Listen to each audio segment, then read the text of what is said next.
You know how people always say to stay off the dark web? Like, sure, the curiosity is there, but it's not worth the risk, right? I wish I'd listened to that advice. It started as a stupid dare between me and my friend Ethan. We'd been binge-watching those YouTube videos about dark web mysteries, creepy stories about red rooms, cursed websites, and bizarre services. Ethan was the type who always wanted to push the envelope, and me? Well, I didn't want to look like a coward. So one night, after a couple of beers, we decided to dive in. Ethan had set up a VPN and downloaded Tor a while back, just for laughs, he said. But that night, we weren't just scrolling through forums or browsing those sketchy marketplaces. Ethan wanted to find it. The urban legend was called the Mirror Site. It supposedly showed you a live feed of yourself, not your webcam or anything like that. Just you, somewhere else. Some people claim they saw themselves in a room they didn't recognize. Others saw themselves walking down an empty street. The creepiest part? The site supposedly predicted your death. At first, I laughed it off.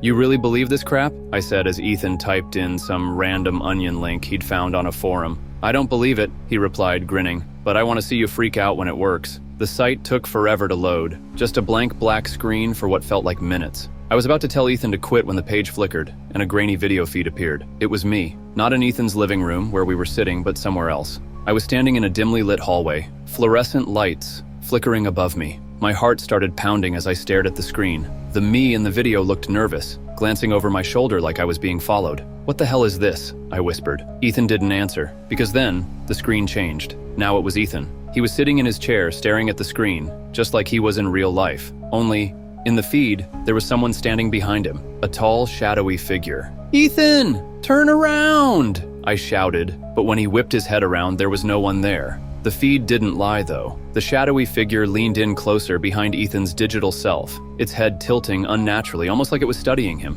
Then the screen glitched out and the video went black. Ethan slammed his laptop shut. "That's it, we're done," he said, his voice shaking. But it wasn't over. That night I couldn't sleep. Every time I closed my eyes, I saw that hallway, those flickering lights.